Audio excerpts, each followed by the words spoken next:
Hello, hello, hello. It's Sunday, so I'm going to talk about some religious stuff, and it's going to be, I don't know, I don't want to do spicy, but it's going to be interesting, I hope. So, at this point, most of you are aware of the story of Ragnarok. Yes, I shaved. I actually look about, I don't know, 5 to 10 years younger. It's like I'm a different person. It's like I've been reborn. It's like I've been returned from some great saga. Yes, I'm referring to some guy during Ragnarok. I think it's like the boy, one of them gets reborn, doesn't dies, is sacrificed, then comes back. Um, anyway, Ragnarok. As I'm sure you're aware, most of you are somewhat aware of Ragnarok. There was quite a good movie, Thor Ragnarok, the last good Thor movie, one of the last good Marvel movies. It was actually quite good. Not really that much to do with the actual myth, but myths get retold all the time. So if you're being picky about that, you're just being a pedant. You're being pedantic. Basically, Ragnarok is basically there's a huge upswing of floods. There's fire in the sky. There is a lot of death. The entire old order gets swept away, and in its place is a new order. And the new order it has some Christian retelling stuff added into it, especially at the end part. And people were like, "Oh no, the Christians screwed up the original myth, and made it, I don't know, more boring than it would have been otherwise." I disagree. I wonder whether it's the story of Ragnarok kind of happened. Let me explain. Basically, there was a mini ice age from 536 to 660 AD. So just check my notes here. My notes being the AI overview. The little ice age from 536 to 660. The period is characterized by a significant cooling event that preceded the medieval warm period and the little ice age. What caused it? Basically, volcanic activity and or meteorite/comet fragments. Okay, cool. So you basically had a mini ice age, cooling stuff. You had fire in the sky, so it's cold, plus fire in the sky.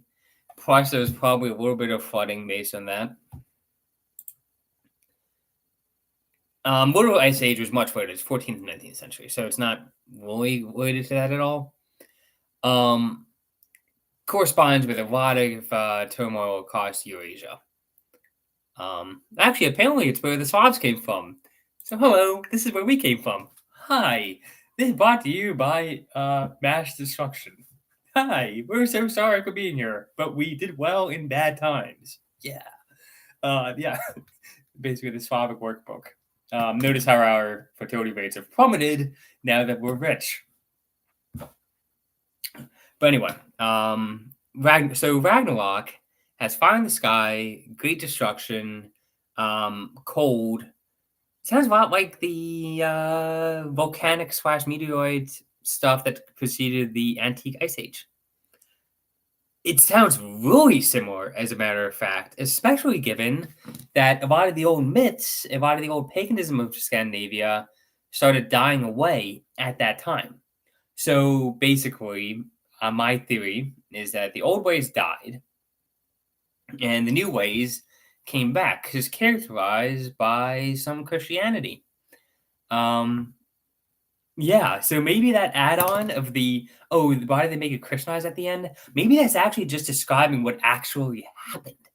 The paganism the old way, societal turmoil caused by cold. In Scandinavia, cold is going to be different than European cold, mind you. Because in mainland Europe, when it gets colder, yeah, some people die and there's some famine, and it's like, it's a bit of a problem, they get social turmoil. Scandinavia is pretty damn cold anyway. You make that colder, there's theoretically, a lot more destruction, a lot more hardship. And it's perfectly reasonable that the Christian generosity, care for the sick, care for the poor mindset was actually evolutionarily advantaged by this change. You get the social You have all these social programs in the North, in the Scandinavian region, where they're very generous with their social benefits. That doesn't sound like paganism fighting and getting greed and getting your plunder. No, it doesn't. It sounds like a very almost evolved form of the Christian morality that's almost detached from the Christian faith. So yeah, all the old gods died, and they got the new god. It'd be really cool. It's my theory anyway. And I've heard it elsewhere. But that brings me to my second thought for today. Killing God. Yes, it so first of all, this is a common trope in anime and manga and in Japanese video games. You're killing some kind of deity in like half of the RPGs out there, and the other half are some kind of leader who's trying to become a deity. So it happens a lot, more than you would think. Like, it's a common trope, it happens a lot. And people are like, oh my God, this means Japanese are naturally atheist people. But then you look at all the other myths, and they also kill God. The Norse Ragnarok mythology is characterized by the death of the old gods. That's what happens. But then if you go to Greek paganism, which we have a slightly better historical record, it goes back further. You also have the killing of the own god. I think it's Kronos, who is the god, who is the predecessor to Zeus. And so Zeus kills the old gods. Again, they die. Christianity pretty obviously kills God. Good Friday, Jesus dies. He gets killed. That is a death of God in the biggest sense. What else does God die? Buddhism, Hinduism. Does God die in Hinduism? Oh, the Egyptians had all their gods who died. Like, that's a big story of a lot of the Osiris myth, I think. Hinduism. Do gods die?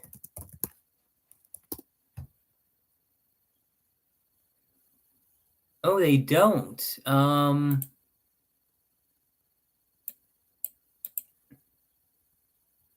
Concept of death is an illusion.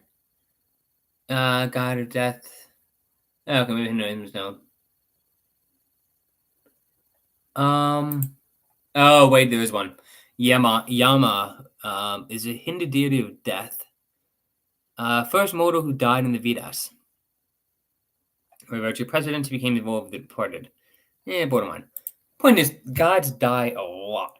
So we all talk about all the time. We talk about humans dying and being a universal, where you always have some kind of sacrifice. And in the Jewish religion, you have the scapegoat, where you kill one goat to get the punishment, and you put the other goat out into the wilderness to be kind of exiled, but it's probably going to die by a lion. Spoilers. And then you have the human sacrifices that have been pretty universal until the advent of Christianity. And how did Christianity deal with the human death thing? Sacrifice thing. Yeah, we sacrifice God.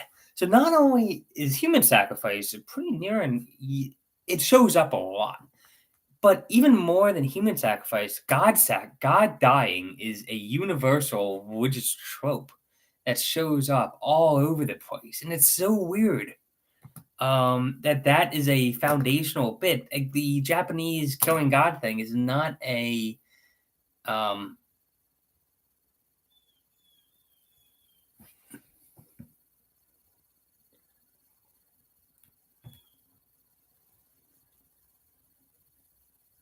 interesting. Somebody left a comment. Wow, this is awkward. I never have anybody watching these things. Anyway, it happens a lot that gods die in different religions. It's really cool. And so I got 40 seconds before I can start talking about atheism, but I'm getting to it, okay? But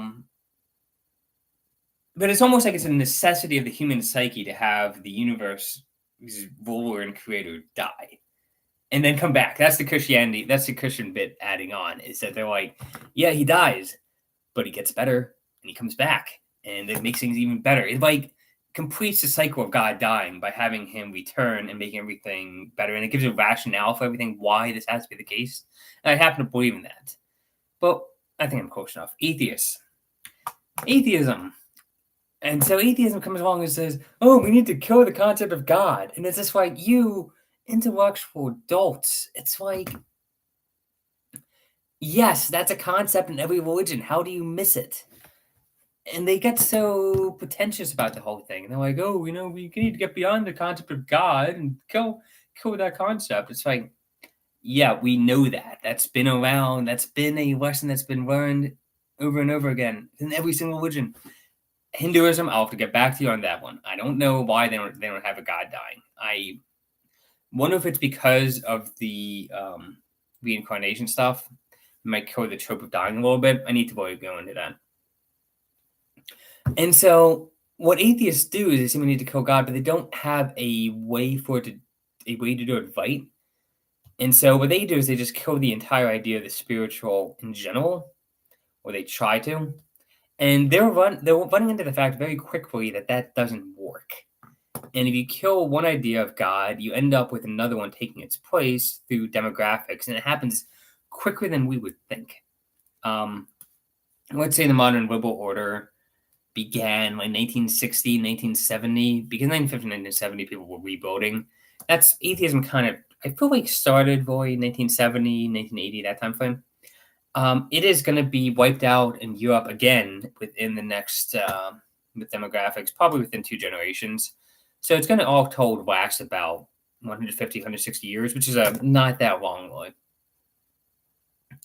And it's not going to be replaced with a nice religion like Christianity that actually, cares for people and gives you some degree of freedom and has enough ambiguity about how you're actually saved. Is it worse? Is it belief? Who knows? It kind of gives you some liberty and some leeway to kind of get away with some sin. And no, you're not going to get that. You're going to get Islam. Well done, atheists. You got the one thing you were most terrified of, a religion that tells you what to do all the time. You thought it was Christianity. You were wrong. It is much worse than Christianity. And you let it happen. Well done.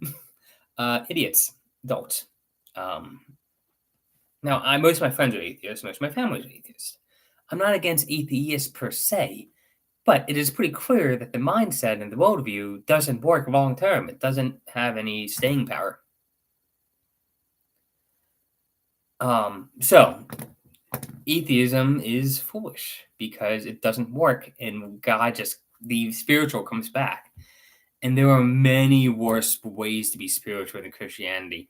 It's almost like Christianity is the only way to maybe Judaism is the only way to be have religion that doesn't destroy everything that we actually like about the modern cultural landscape. Like Christianity and Judaism kind of puts it into a positive direction. So many others kind of have too much social control in the best case scenario. In the worst case scenario, cause all kinds of problems. And the worst case scenario can just create some things people we don't want. So that's what the new atheists. I think like one of the 4 horsemen of the new atheists is dead. The other 3, one of them turned Christian. One of them kind of said I'm a cultural Christian. I think it's Dawkins.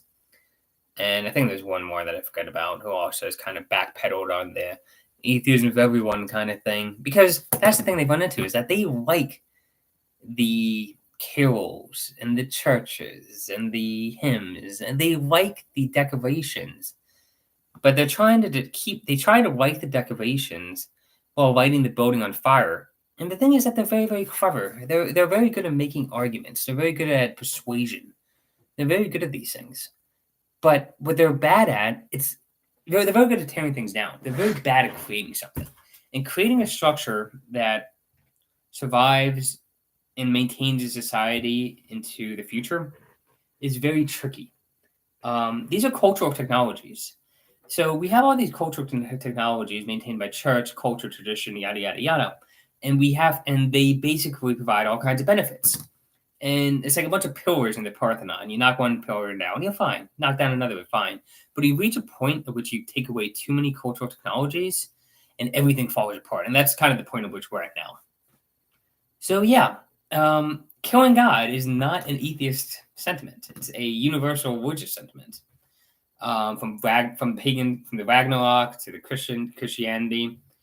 And then the question is, how do you have God maintain in a way that actually helps people the concept of God.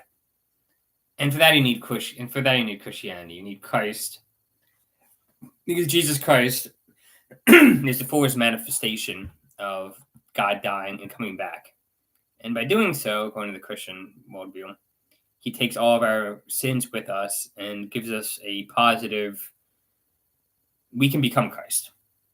So God dies and rises, and thereby doing so, he destroys our dark selves and creates a white self we can take on as a vestment and become sons and daughters of God, which probably is the best, again, Judaism maybe, the best manifestation of what humans would just instinct is for. Anyway, I need to make this way more organized next time. But, whatever. This is a journal. And YouTuber, Ultimate Biblical Judeo-Christian, welcome. Anyway, cheers.